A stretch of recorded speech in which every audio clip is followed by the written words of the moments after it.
খেলা কেমনে খেলে দেখছো? বড় বড় ইভেন্ট গুলাতে, আইসিসির ইভেন্ট গুলাতে কিভাবে ম্যাচ খেলে দেখছো? অস্ট্রেলিয়া খেলা তাদের টিম ব্যালেন্স যেরকম ছিল খেলাটা ঠিক এরকম ভাবে দেখা দিয়েছে। ধন্যবাদ অস্ট্রেলিয়া ক্রিকেট টিমকে।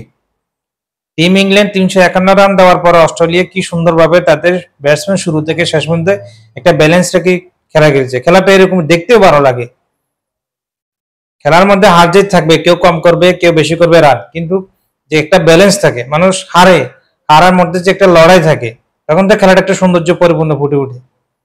আর আমাদের আমাদের বিশ্ব সৈনিকের কথা কি বলবো, ওদের খেলা স্টেডিয়ামে দেখতে গেলে ঢুকার আগে জায়গা 5 উইকেট। আর সবসময় দেশে থাকা অবস্থা মাস শেষে কবে বিসিবি থেকে স্যালারি আসবে যাবে এই চিন্তায় থাকবে। আর গরুয়া কোনো টিকিট লিখে আসলে মোটা অঙ্কের টাকা অ্যাকাউন্টে ঢুকবে, বাস এটা এতে খুশি। কিন্তু এরা দেশের জন্য ভালো কিছু করবে এই চিন্তা সবসময় কোন মাথা থাকে না। যাদের আগে পঞ্চপাণ্ডব ছিল যখন খেলা একটু ঠিক ছিল, এখন তো যারা তরুণ দুই একজনে ভালো খেলতেছে তাদের সংজ্ঞা দেওয়ার মতন বাকিরা নেই। আর আমাদের ক্যাপ্টেন তো মার্শাল্লাহ একবারে সবগুলো আইসিসির ইভেন্টের অধিনায়ক গুলো দেখলে একরকম, আমাদের শান্ত বাহিনী দেখতে আরেক অন্যরকম। ও তো হতাশ হয় সবসময় বিসিবির জন্য, একদম ক্যাপ্টেন না, ওর দ্বারা দল সবসময় ভালো পর্যায়ে যায়, ভালো কিছু বয়ে আনে।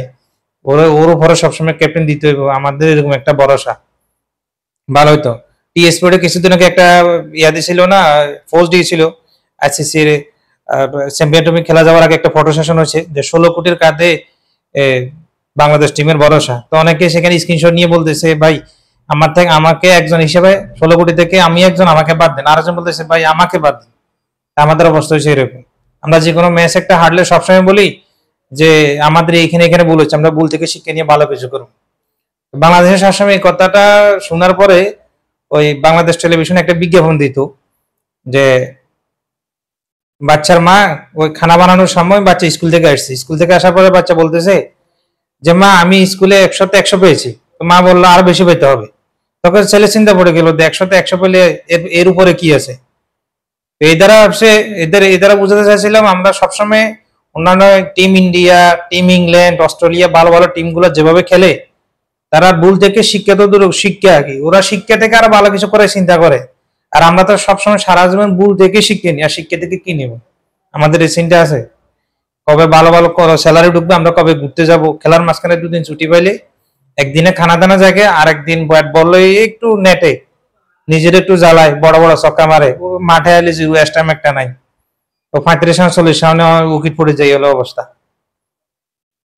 এই জন্য তো বাংলাদেশ খেলা থেকে মানুষ মানে দিন দিন, বাংলাদেশের সবচেয়ে টিকিট প্রেমী, অন্যান্য কান্ট্রি থেকে বাংলাদেশ সবচেয়ে টিকিট প্রেমী, কিন্তু বাংলাদেশের খেলার এই অবস্থার কারণে হারার পরেও দেখবেন অনেক সাপোর্টার।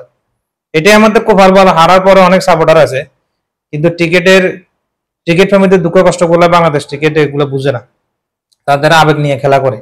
কোনো একটা আইসিসির বড় কোনো ইভেন্টে, টি20 ওয়ার্ল্ড কাপ বলেন, আইসিসি ওয়ার্ল্ড কাপ বলেন, যে কোনো কিছু ওরা টিকিট প্রেমীকে খুশি করার মতো ওরকম খেলতে পারে না। যাই হোক, তারপরে শুভকামনা থাকলো, কবে সে সুদিন আসবে সেই অপেক্ষায় আছি।